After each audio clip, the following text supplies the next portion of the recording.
we're going to talk about the evolutionary mind this morning. It's the topic of our book that's just coming out at the moment.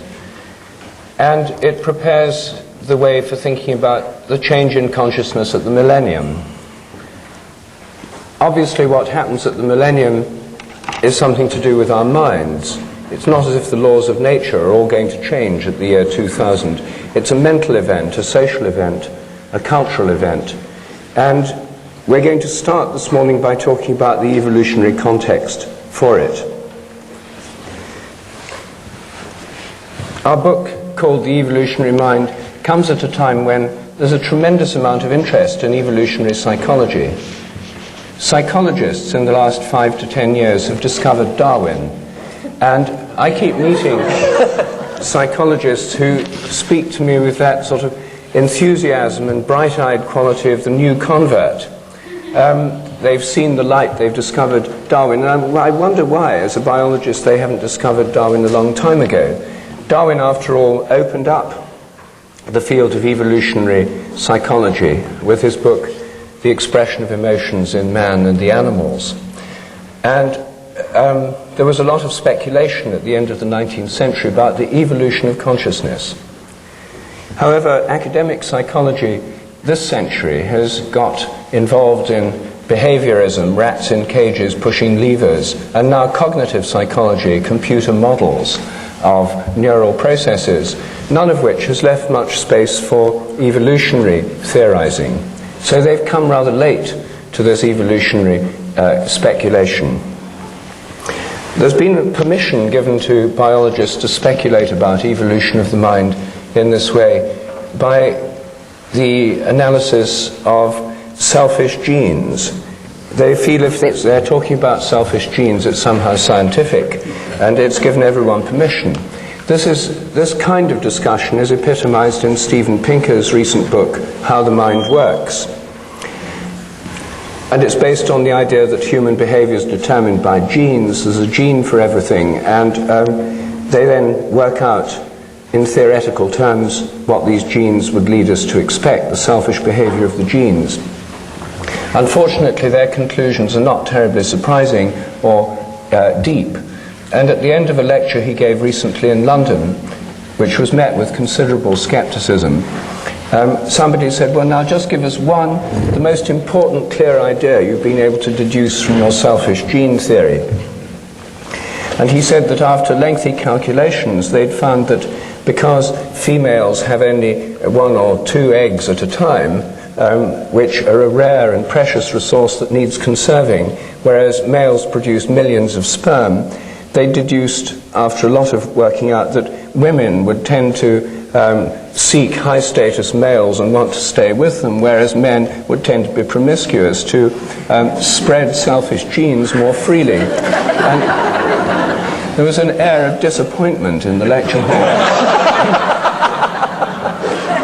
And somebody was heard to say, is that all?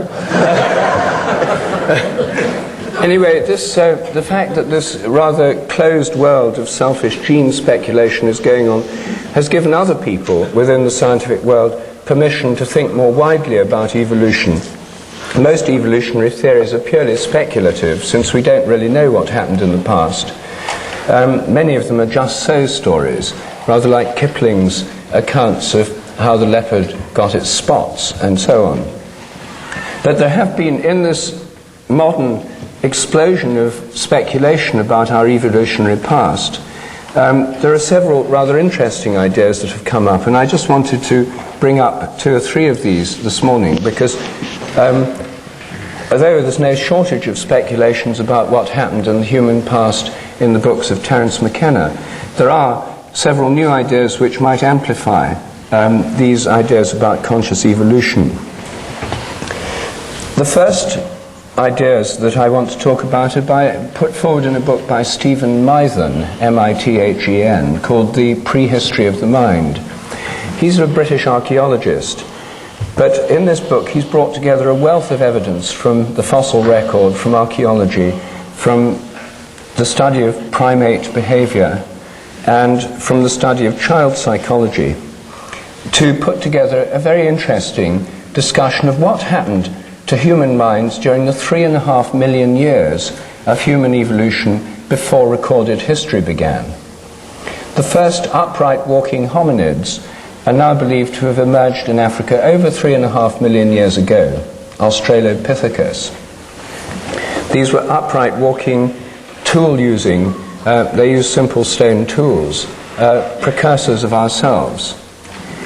Human history, 3.5 million years of it, went on before we have the records from the great civilizations. The domestication of animals, the agricultural revolution, occurred 10,000 years ago.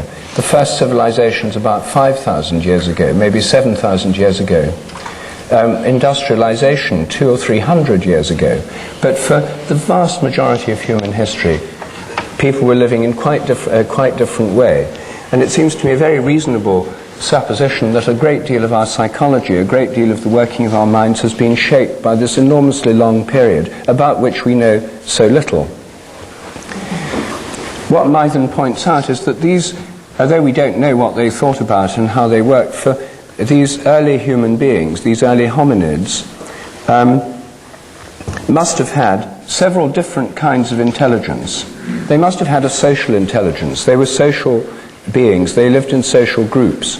And we know from studies of chimpanzees and other social primates that there are very subtle interactions within the group. There are dominance interactions, there are cooperative interactions. And to get it right requires a kind of intelligence about how other members of the group are going to react, what's appropriate behavior, and so on. All social animals must involve some kind of social intelligence. And we can reasonably assume that our ancestors, our hominid ancestors, had a social intelligence to enable them to live together and work together in social groups.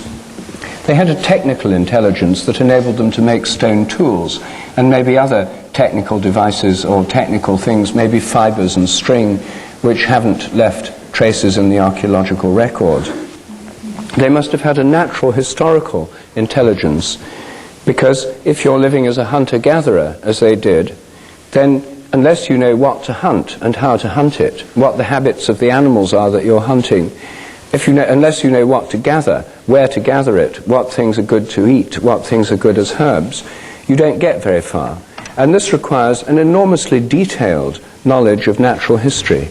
It's not just human beings, chimpanzees have to have this, and many other creatures.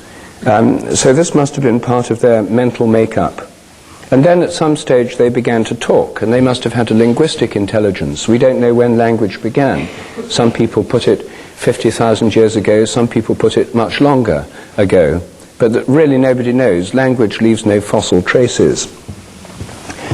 But something very strange happened. About 100,000 years ago, our ancestors achieved brain sizes roughly the same as ours today. So for 100,000 years, human beings have had brains of the current capacity.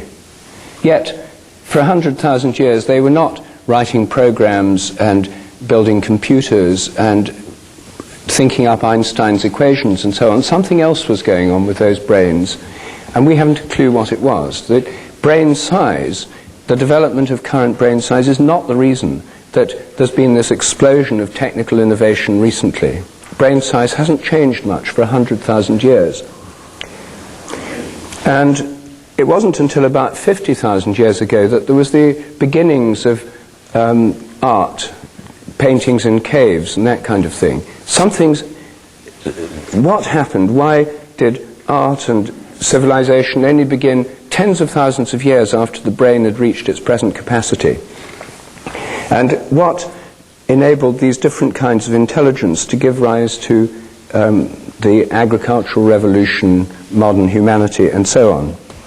Well, the hypothesis that Mythen puts forward is that about 50,000 years ago, some crucial transition occurred whereby these previously separate intelligences somehow came together, cross-fertilized each other, and produced the beginnings of characteristically human mentality. The connection of social and technical intelligence meant that people started using technical skills for making things like jewelry, ornaments, grave goods. The mixing of technical and natural historical intelligence led to a great improvement in hunting technologies, in weapons, in axe heads and spearheads and arrowheads and so on.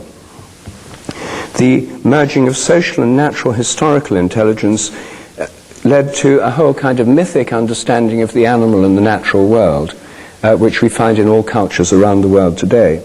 And with combining these with linguistic intelligence, there was a whole burst of human development, of mental development. He compares this to a cathedral. A Romanesque and Norman cathedral has side chapels almost sealed off from each other with no interaction, whereas the great Gothic cathedrals sort of open up and all these different things can mix together. Somehow he thinks this transition 50,000 years ago was associated with the origin of religion and seems to have been based on a sense of human connection not just with the earth but with the heavens. When I asked Mythen how he understood this to have happened, especially given his chosen metaphor of the cathedral, I said, do you think there really was a breakthrough from some extraterrestrial intelligence into the human realm at that stage, since all your evidence points to it? And he said, of course not, that's impossible. And so I said, how do you know it's impossible? Since everybody all around the world, according to your own evidence, seems to have undergone this transition, it seems to have shaped human mentality as we know it. He said, oh yes, he said, well, the very fact everyone believes it shows that this is an incredibly persistent illusion.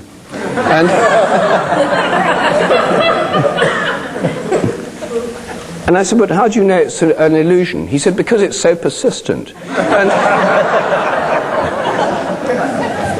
And I said, surely you can have things that are true that are persistent too. He admitted in the end it was just a matter of opinion. But everything he said points towards some breakthrough to another realm of consciousness around 50,000 years ago, and something that happened with human groups all around the earth. And I think this is the first time I've seen a convincing building up of evidence from somebody who's coming from a very hard-nosed position that gives us some clue as to a major shift in consciousness that happened, and it involved some connection with a higher dimension. Now, some people will like to interpret that in terms of visits of spaceships, chariots of the gods, and so forth. I think that there are many other ways of thinking about it, and I can guess that Terence will be able to suggest at least one. Consider it done.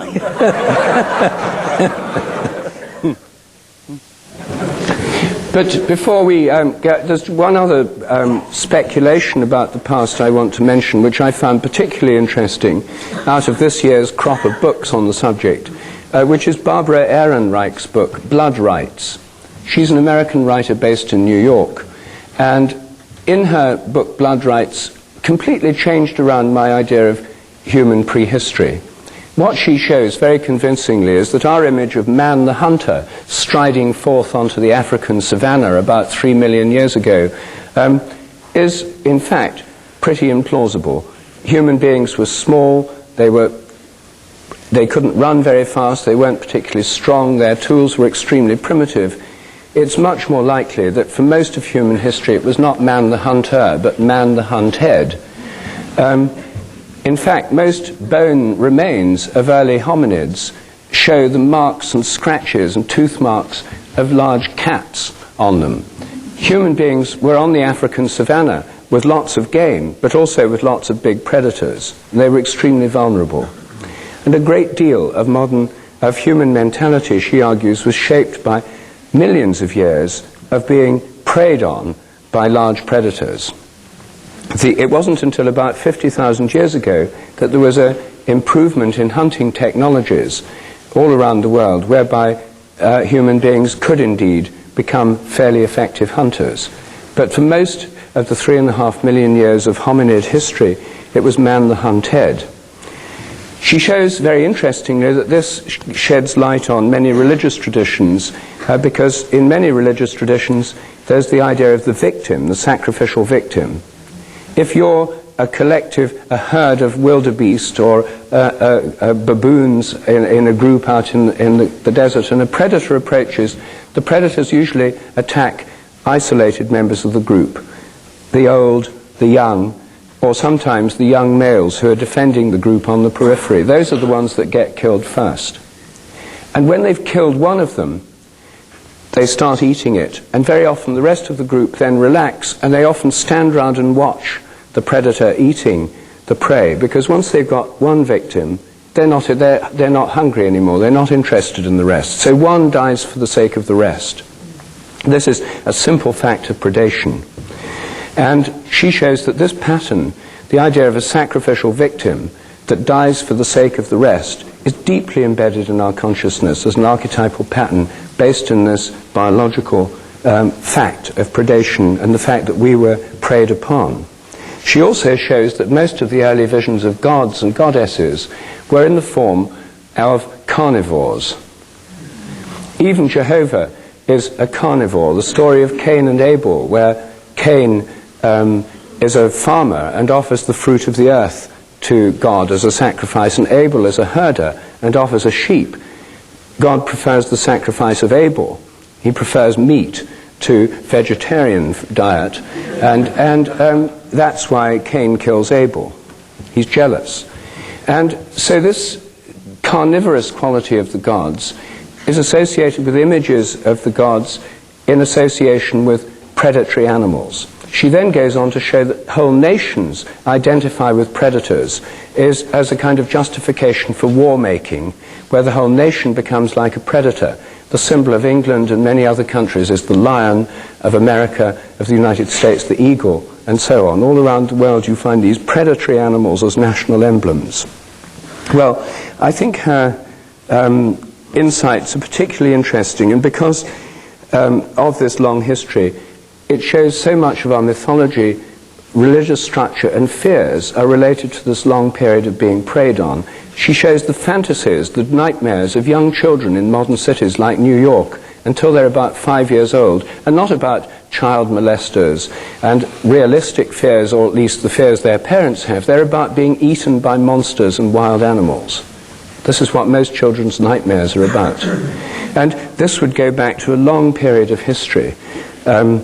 So here we have two ideas, Mythen's ideas and Barbara Ehrenreich's ideas about early human history, which would give memories. I would think of them as memories in the collective memory through morphic resonance. Jung would call them collective archetypes in the collective unconscious.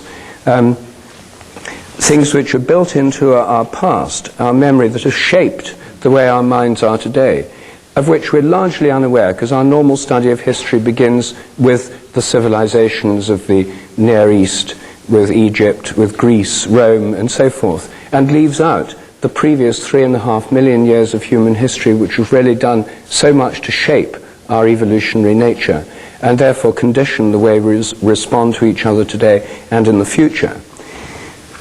I think that our evolutionary history is rooted in the past, but I've been reading on my journey here this novel, On the Edge, just published in England last week by Edward St. Aubyn. It's set in California. The crucial scenes occur in Esalen. And here's a conversation going on in the hot tubs on page 130. According to Terence McKenna, said Flavia, who happens to be a genius instead of an arrogant British jerk,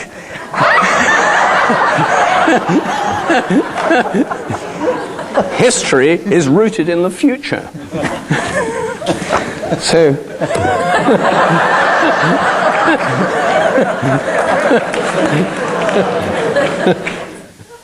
can I jump in? Well, first of all, let's just assume that I've responded to this with the usual rap about diet, mushrooms, so forth and so on, that if you know anything about my work, you have heard ad nauseum, ad infinitum. So just go past that and say, and remind you, Rup and I have not really had a good conversation for 20 months, but I guess, arranging ourselves according to the demands of the morphogenetic field, we're sort of thinking along the same creodes, because in my trying to understand at greater levels this moment of transition 50,000 years ago, or this moment of breakthrough, what exactly were the elements and how did it happen? I've sort of come very close to this area that Rupert's indicating this morning, because I can't help but notice that a successful predator must think like prey, that there is this peculiar intellectual symbiosis that goes on between the predator and the prey. And hunting cats, top carnivores, I think, internalize the behaviors of their prey. Well, at the very dawn of the emergence, of the evolutionary emergence of mind, the central human figure in that equation is the shaman. And the shaman at the high Paleolithic stage is essentially a kind of sanctioned psychotic. In other words, able to move into states of mind so extreme that their immediate social efficacy is arguable. And to condense that into common English, what I mean is the shaman is a person, a designated member of the social group, who can mentally change into an animal, who can become so animal-like that other members of the social group are appalled and draw back. And so in a weird way, at this fractal boundary where human consciousness emerges, the first human consciousness was not human at all. It was a human ability to model effectively the thinking processes of other predators. With mathematical models. With mathematical models and precision, yes. And so, yes, what we're talking about when we're talking about hunting is we're talking about strategic thinking. And strategic thinking always involves bifurcating trees of choice. If we go to the water hole at dawn, perhaps we can make a kill. If we take food and leave the women and children and go in this direction several days, perhaps we will make a kill. Perhaps not. Perhaps by abandoning the women and the children, we will undercut our gene pool and return to catastrophe. Strategic thinking. What strategic thinking requires is the ability to contemplate possibilities not immediately present. In other words, there's a kind of time-binding function here. So I'm really not so much posing a question to Rup as adumbrating what he said. I think this is where it all comes together in this very complicated relationship between fear, expectation, strategizing, and the imagination. The two areas where I'm sure we spent a great deal of time studying these bifurcating trees of possibility were in the food gathering and hunting domain, and then in the sexual domain, which today we call erotic fantasy. But in the high Paleolithic, erotic fantasy was rather closely welded to where your genes went and how your biological propagation processes proceeded. So the key, whether you believe it was through the stimulation of psilocybin or through the aping of the behavior of other top predators that we aspired to compete with, whatever the causal mechanism, the domain in which the change was born and in which we will live until we leave the body behind us is the domain of the imagination. I mean, this is what we created that is uniquely human and that has defined us ever since. And as this discussion today proceeds to look more into the future, I think we will see that as the imagination has been our past and the cradle of our humanness, so it also is the domain in which our trans-human metamorphosis will occur. Something like that. As far as I can see, this is dancing around an intellectual black hole or something.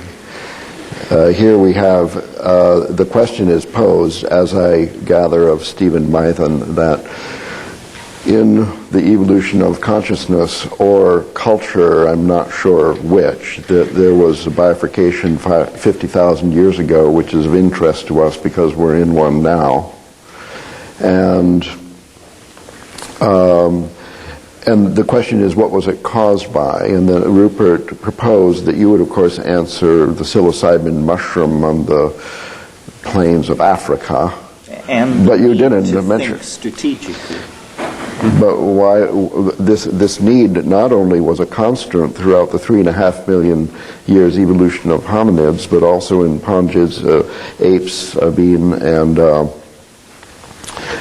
swarming bees, schooling fish, and so on. This is more or less no news here. What was it then that happened 50,000 years ago, if anything happened? So I know that this will not be a favorite hypothesis in this audience, but it's one that has to be counted. You asked for, are there any other... What did he suggest, actually, Stephen Mython? He doesn't give a very clear explanation as to why this might have happened. Well, he's a youngish man, I suppose. Yes.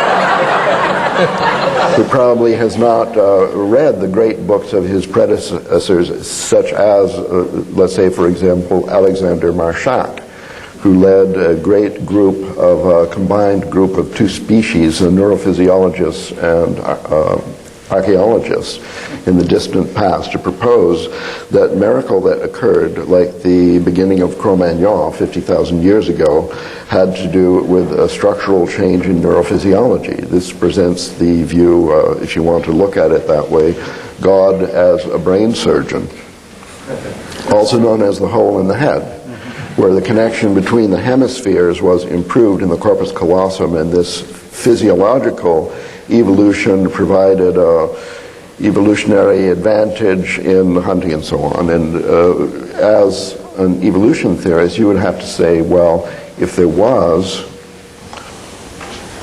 divine brain surgery, then it could have been in response to a leading element in the evolution of some morphogenetic field.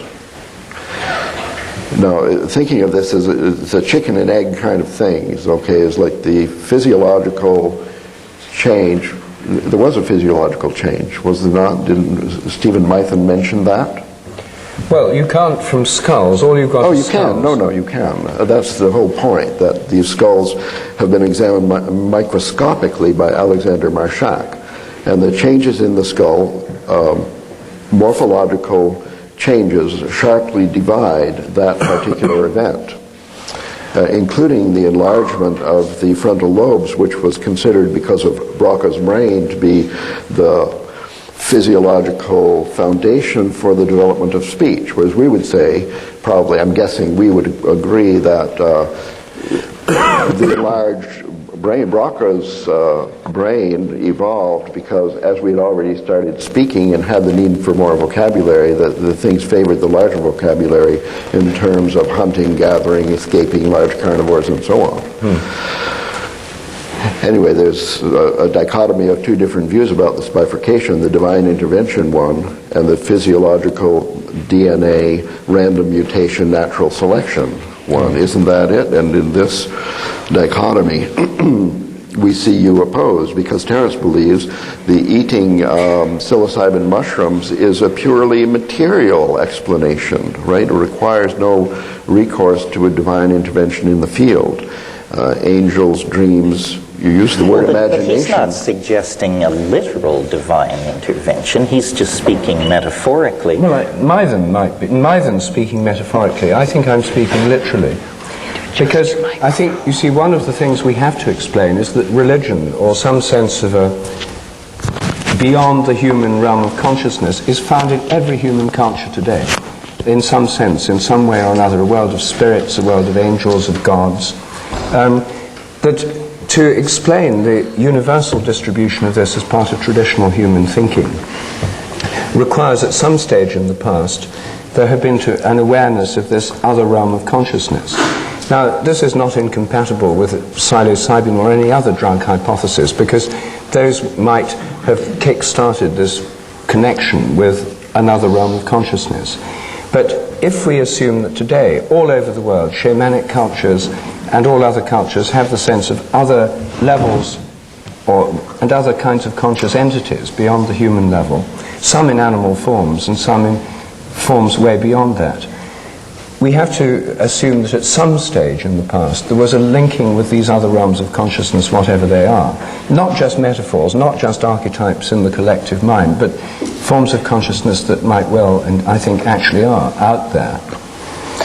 Well, in trying to think conservatively about the possibility of a non-human local intelligence, it seems to me that in a way nature herself presents as an intelligence, that the understanding of nature is the understanding of complex integrated systems of such complexity that to deny them consciousness is just a reluctance of the reductionist mind, that for anyone not burdened by that prejudice, it's self-evident that nature is alive, cognizant, responding.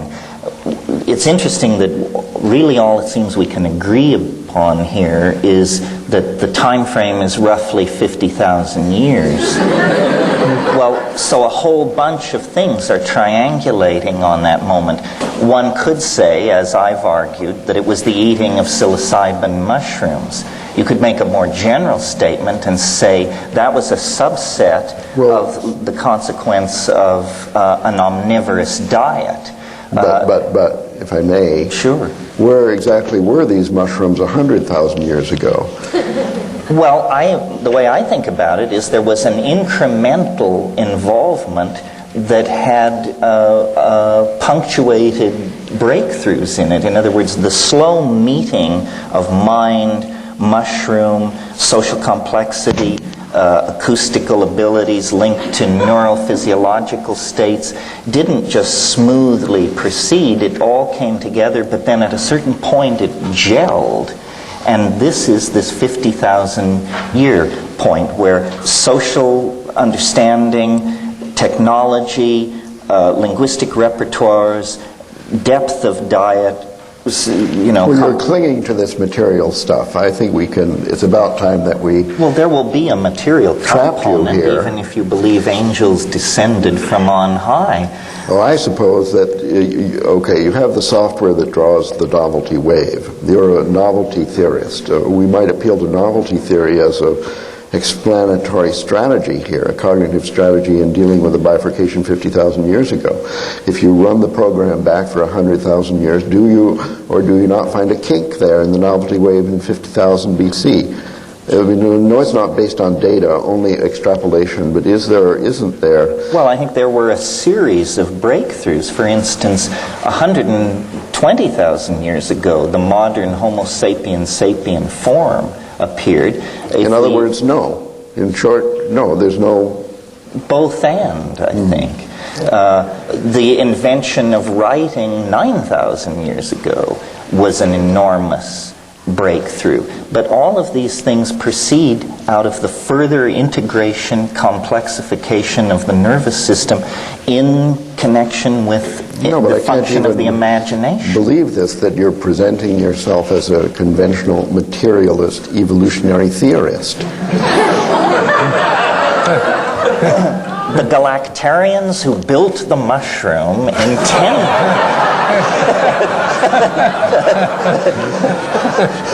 This is your pal, your favorite Well, you see, with the author. mushroom theory, you can always just say they encountered the mushroom and then it proceeded from there. But you can go one step back and say, who placed the mushroom Oh, in I'll their give you a path? hand there. I'll give you a hand there. And that was the preceding civilization of Lemurians who... What's wrong with Lemurians? They died out at that point because they had poisoned the environment with toxic chemicals and created global climate warming, which resulted in a drying of the desert, the Sahara Desert, from which sprung forth a bloom of psychedelic mushrooms that had been hiding under the surface previously because it was too wet. That's why. The loud hum I hear is William of Ockham spinning in his grave. I see. You think that DNA and the expression of genes is a simpler explanation than a divine intervention at the level of the novelty wave. I think that the DNA is divine. Ah. But William didn't like it. Escape from his trap. Rup, what you as a middleman should... I think, you see, I can't quite get your position because the new hard-nosed skeptic that you're revealing to us here and in other places, you see, it doesn't seem to fit too well with Terence McKenna on non-human entities, machine elves, etc. I mean, the idea of other kinds of consciousness, other forms of entity that are not just inside our brains and appearing in relation to deranged states of mind, pharmacologically induced. The idea that they're out there seems to me an essential part of most of what I've heard you say over many years. Well, I'm sort of getting into what I intend to say later, but I think the key thing is not to concentrate on materialist versus non-materialist explanations, but to realize that the new vision of nature is not as matter or energy, but as information. And information is expressed in the DNA, it's expressed epigenetically in culture. What's happening is that information was running itself on a primate platform, but evolving according to its own agenda. In a sense, we have a symbiotic relationship to a non-material being, which we call language. And we think it's ours, and we think we control it. This isn't what's happening. It's running itself. It's time-sharing a primate nervous system and evolving toward its own conclusions. Now I've just shot my talk. So. And it's so early in the morning. Yes, well, this is this damn drug I'm drinking. It makes you give it all away too soon. But I think, I mean, the discussion so far has been remarkably earthbound. And if we assume that information is not confined to this planet, if we, to put it in your information terminology, if we assume that consciousness is not limited to the Earth, if we assume that there are not only conscious beings on other planets, but also that other elements of the universe, like stars, suns, galaxies, may have minds or consciousness, which I do assume, then it becomes very likely that at some stage a consciousness on Earth could link somehow with those higher forms of consciousness. Who knows how? Maybe by something like interplanetary telepathy, something of that kind. So if there's some link of human consciousness with other forms of consciousness in the universe, then when that contact was established, there would be a big transition. That it could have been propelled or kicked off by drugs, it could have be kicked off by some mutation that led to more nervous interconnections. But when it happens, this connection with other forms of consciousness would transform human nature. Yes. And it would fit with the facts, because there's a belief in this. You see, now we're off the planet at last. Can I remind you, Terence, of a quotation from the front pages of your first book, speculating that mushroom spores are intergalactic travelers, that they have a hard case impervious to ultraviolet rays that enables them to float on the galactic wind from planetary system to planetary system, bringing us, as Rupert suggests, linguistic communications from other life forms, including immaterial life forms that they've been in conversation with in the past. I think that this is an approximate summary of your preface. But notice how materialist and space and time bound that hypothesis is. I could agree with everything Rupert said. I think now our intellectual toolkit has been enriched by the virtual confirmation of the idea that there is a Bell-type non-local aspect to the universe. So I do think we're in contact with all intelligence in the universe through the Bell non-local connection, but that means that it has no historicity, this connection. It has always been there, complete and entire. So why there is a sense of progressing toward it or it erupting through into normal earthbound affairs is not because someone in the Andromeda galaxy makes a decision, now we will reveal ourselves to the earthlings. It's that the antenna system and the nervous system of the earthlings evolved through a point where suddenly this became self-evident. Well, now we're coming to the question for the first time in the enlarged context in which we have not only all space but all time informing us. And here I may remind you of Father Bede's letter, which is quoted in the last chapter of our new book, where he challenges us to consider the mystical element, which he describes as, more or less in the language of David Bohm's implicate order, that all time and all space is somehow exists as a interconnected ball of intelligence, which is let's just assume such a thing. Nevertheless, the science of our colleagues is more or less a true story of evolution, that there was a change, that language did come upon us in a certain moment, that before that moment we didn't speak, afterwards we did, and so the question arises, and I think this is, in my interpretation, the question we started with here. How could it be that with or without a divine intervention that there is this more or less linear progress in human intelligence, culture, capability, tool using, and exponential population growth that is correlated without any causal implication with the descent of the novelty wave? Why do we have this peculiar artifact? This is an observational fact that there is this increase in complexity in civilization, apparently looking for a spectacular transformation, which we are associating with the word millennium now. What's going on? Well, novelty theory would just say the universe is a complexity conserving engine. Whatever complexity it achieves by any means, it makes that the platform for a further thrust into deeper complexity. If you don't like novelty theory... Because the morphogenetic field never forgets. It forgets a little, but it can be set back, but it can never be set back to zero, and it always, once it gets out of the ditch, it heads back in the same direction. It has a vector field preference. And then you mentioned David Bohm. His idea of emergent properties seems to achieve the same end without a telos of novelty theory. He simply says when you complexify a system, new properties will emerge suddenly and unexpectedly that couldn't have been predicted.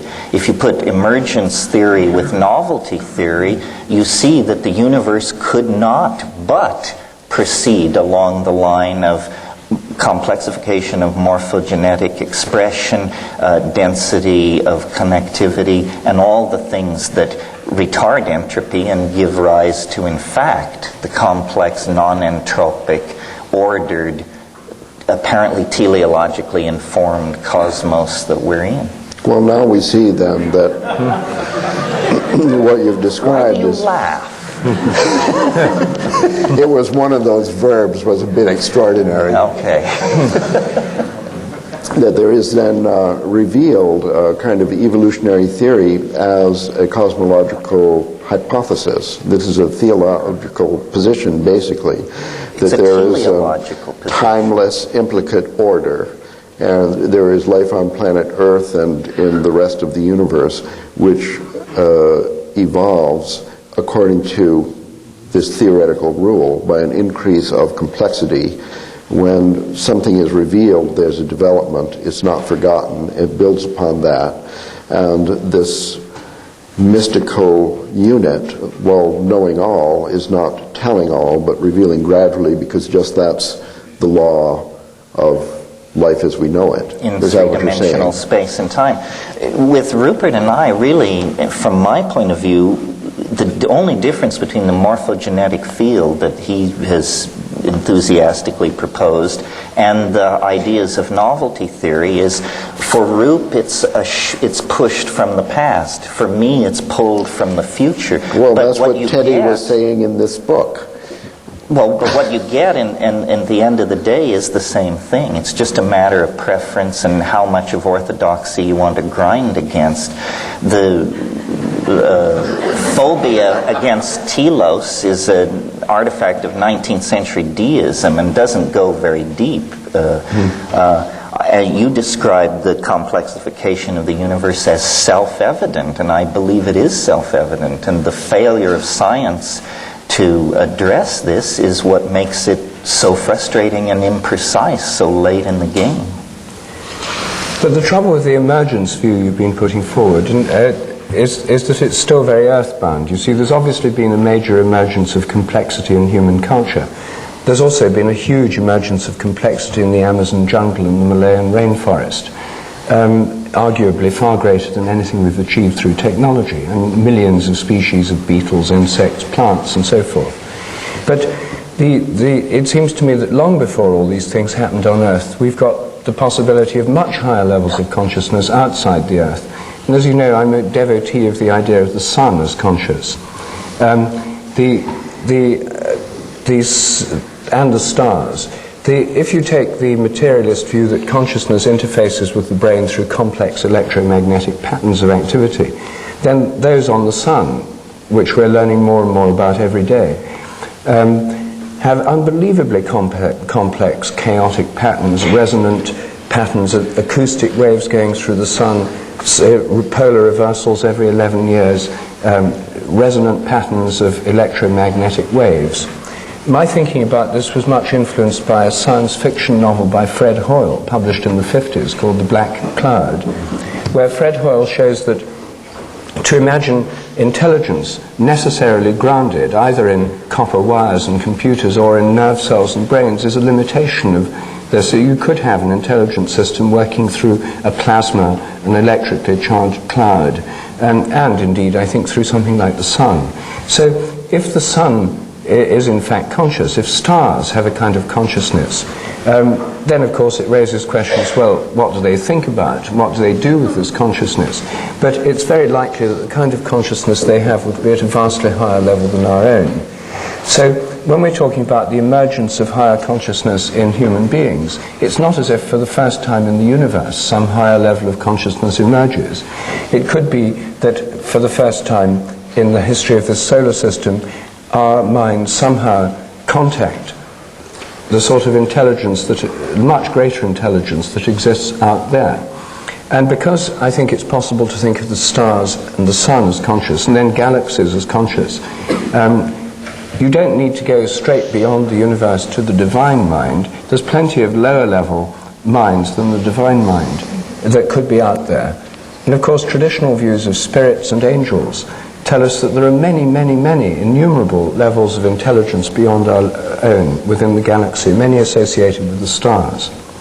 So we don't necessarily have to have the idea it's all happened and emerged on Earth through a complexification. We can have the thing, we reach a point where there's like a spark passes between a terrestrial consciousness, a human one, with more interconnected halves of the brain, people in the first throes of mind-boggling mushroom trip, etc. But somehow, whatever happens, there's this, like a spark, a connection established. And it seems to me that this hypothesis has the great advantage of actually accounting for what's believed all around the world, namely that there is some connection between human intelligence and that of the sky. Because in terms of imagination, you see, predators and we human beings were both predators and prey, but so are lots of other animals, and presumably any hunting animal has to have the imagination and the ability to identify with the prey. In fact, René Thom years ago produced a mathematical model of predator and prey, where there has to be a kind of internalization of the prey in the predator's mind in order to get the right strategy. This is not specifically human, and it's not enough as a basis of the imagination. I think this connection with realms beyond the human would give such an enlarged scope for imagination that to take literally what so many people around the world say in their myths seems to me the simplest hypothesis.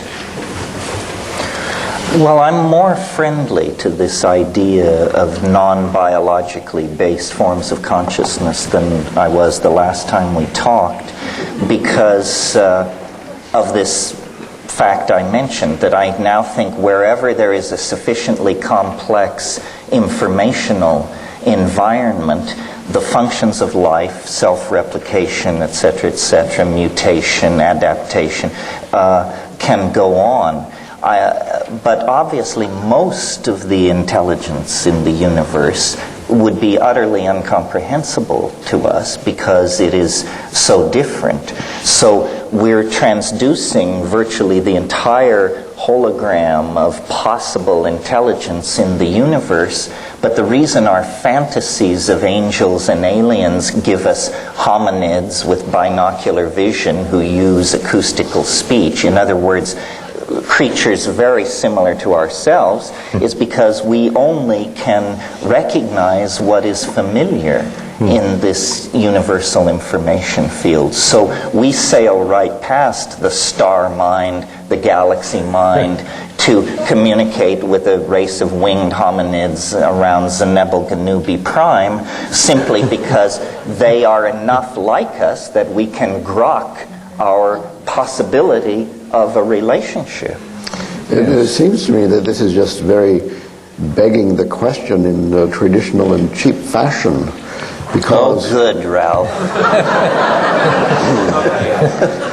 I mean, I'm all in favor of celestial intelligence, and in fact, I could even entertain a conversation with a Pleiadian, I don't mind. But the question, I mean, we started with the problem of evolution. The evolutionary mind is, in fact, the title of our book, and the question of the evolution, the progress, or even the origin of all these things is our ultimate question. Now, if our view is local to planet Earth, we can say, okay, we're being taught by bolts from the blue, and we have these, meddling celestial intelligence that are reaching out, pretend to be Bell and tell us Bell's theorem, give us mushrooms, pretend to be sent from the solar wind or whatever. But where do they come from? The evolutionary problem then is just transferred onto another more remote place. Now, as I understand, Rupert's idea of the morphogenetic field is that these other places are also in evolution, and the whole system is in coevolution, and that is an attempt, I think, one of the first ones in the history of intelligent discourse on this subject. The first attempt to get rid of the hypothesis of timeless truth.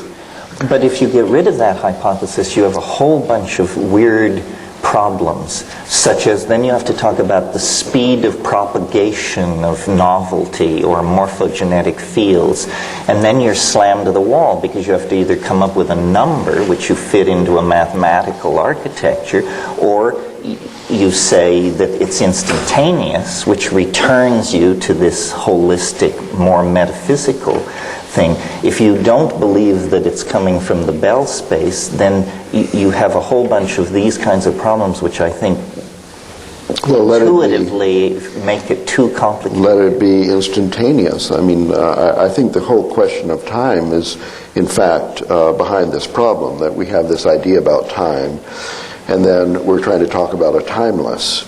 So one way to eliminate this cognitive dissonance is to say, okay, there is no timeless, it's all in co-evolution, and we're a little bit behind the evolution of the Pleiadians, and then, well, where does that come from? We're stuck with the problem. So I think, you're talking of the attractor at the end of time is more or less the beyond time is the intelligence that it informs, that nourishes the accumulation of complexity as we go along, apparently in time.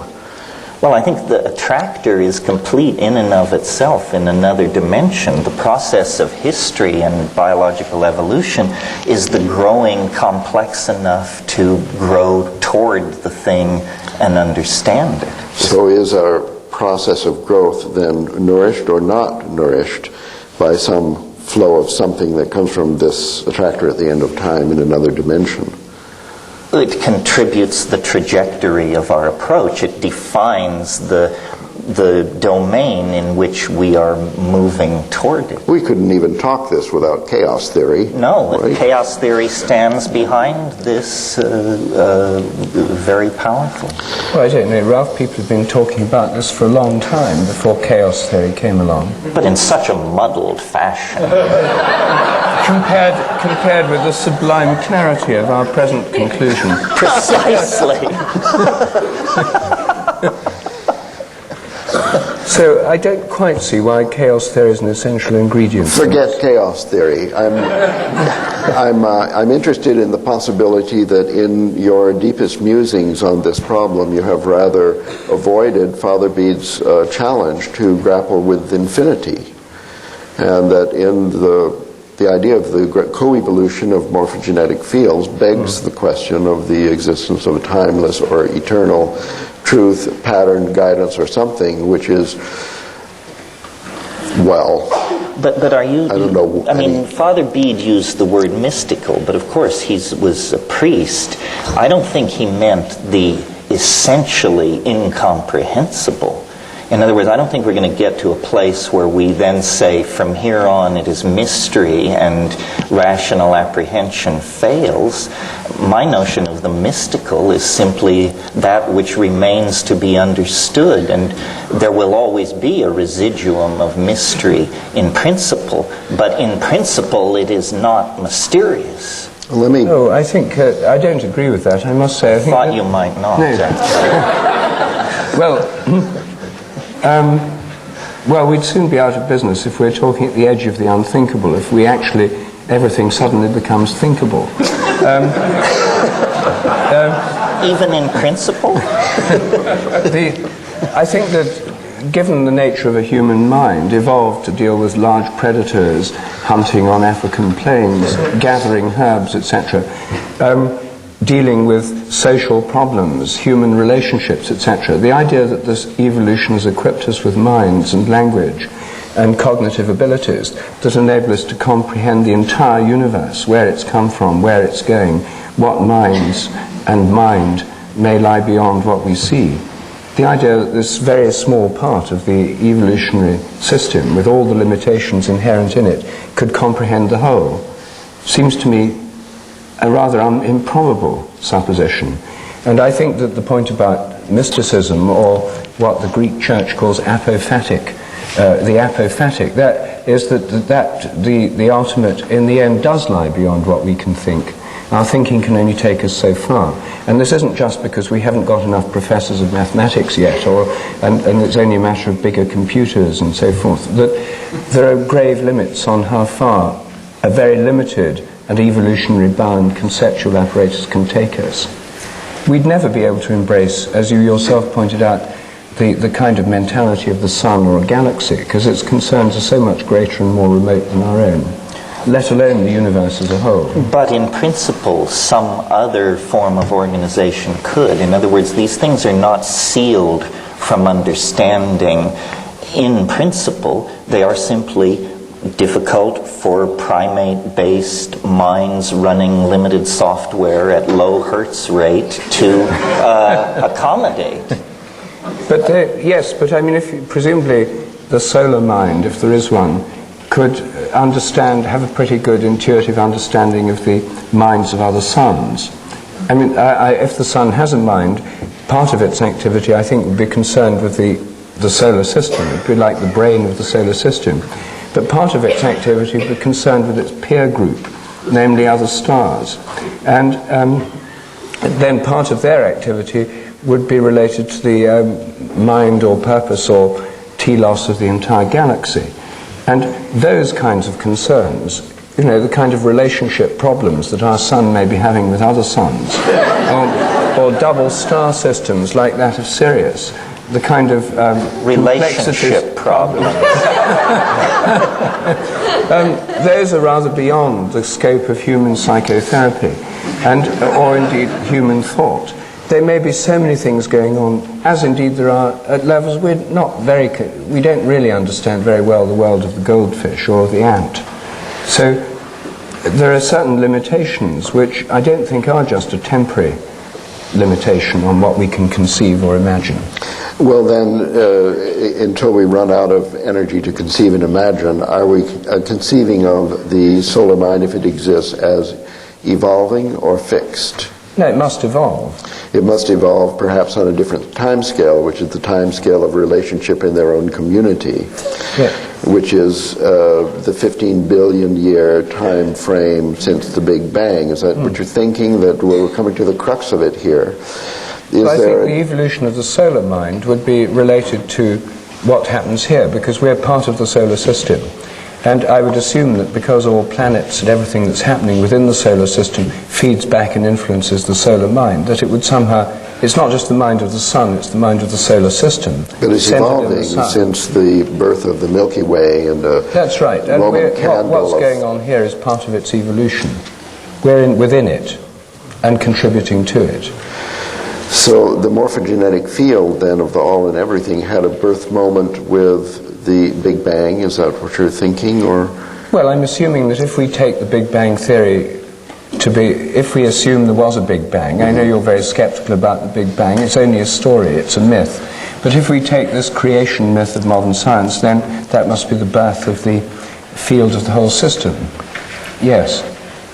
And modern physics in the unified field theory, superstring theory, tries to explain how you start with a unified 10-dimensional field that then evolves the other fields of nature within it. So we thought that's standard physics. I mean, that's not part of my particular view of things. But with the consciousness of this all and everything, I mean, the solar minds contribute to the consciousness of the Milky Way, which is one galaxy, which then has the psychotherapist in its relationship with the nearby galaxy. Yes, in the galactic cluster. And actually there's a synchrony of thought due to the fact that Bell's theorem connects them from the Big Bang and so on.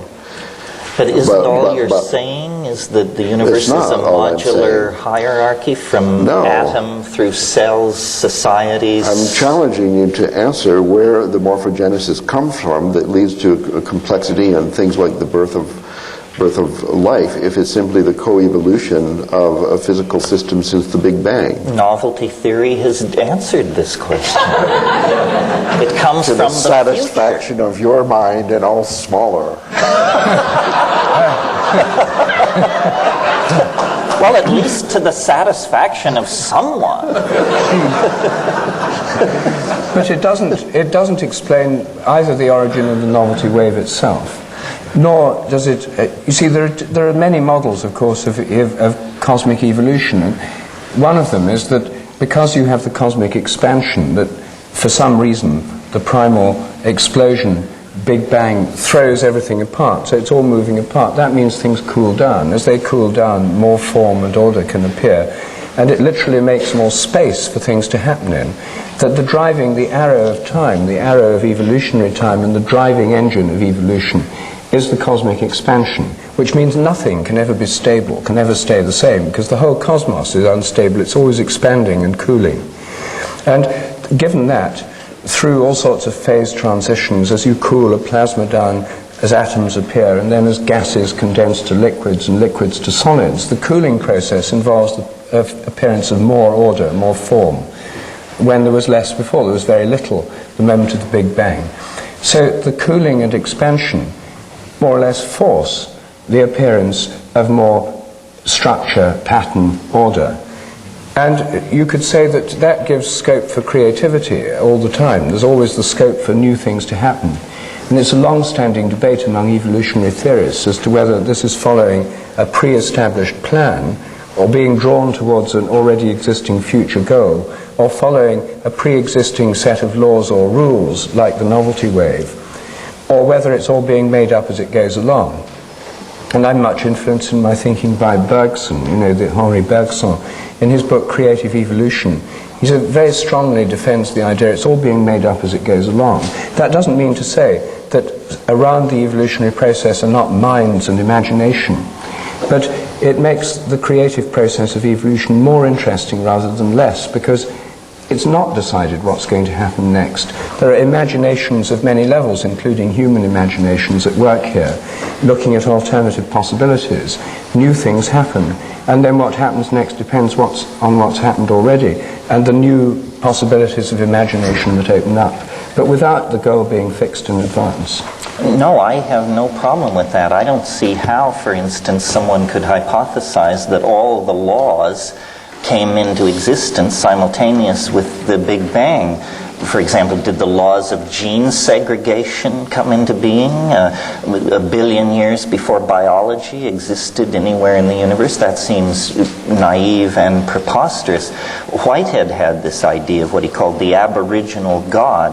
What we call natural laws are simply habits of a very ingrained sort, and habits can change, and in more dynamic regimes, a mind, a society, habits can change overnight. So what is given is that there shall be ever greater complexity. What is not given is how this complexity shall arrange itself, or what the final end state will be. It's a story that's being told as it unfolds. It's a game whose one of the rules of which is the rules can change. How are we doing here time-wise? Good. Good. Okay. Real good. Good.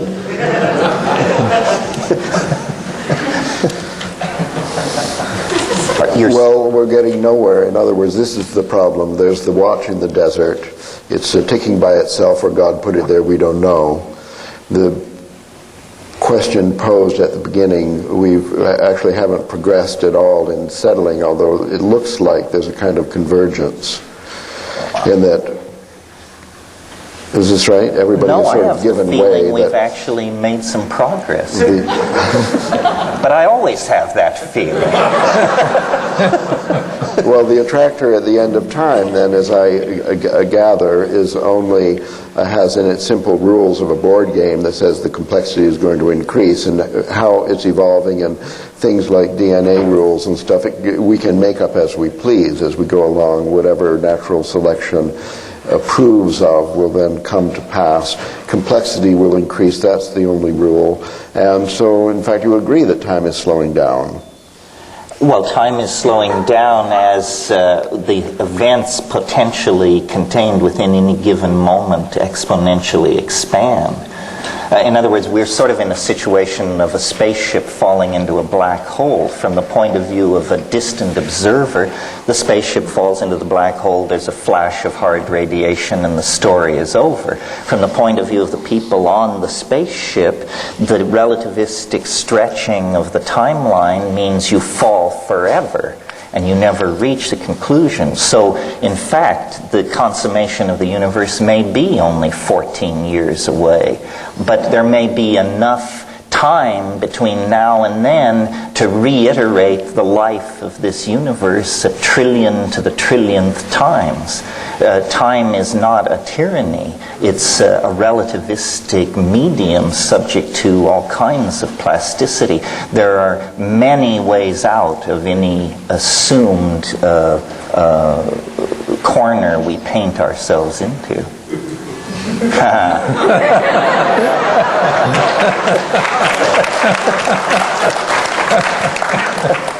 Don't you think now? I think we've ground to a halt. So we should open up. We'll declare it 10:30 then whether it is or not, as we're in control of the painted corner, and we're going to have the brief question and answer. Alexandra will help us. And stick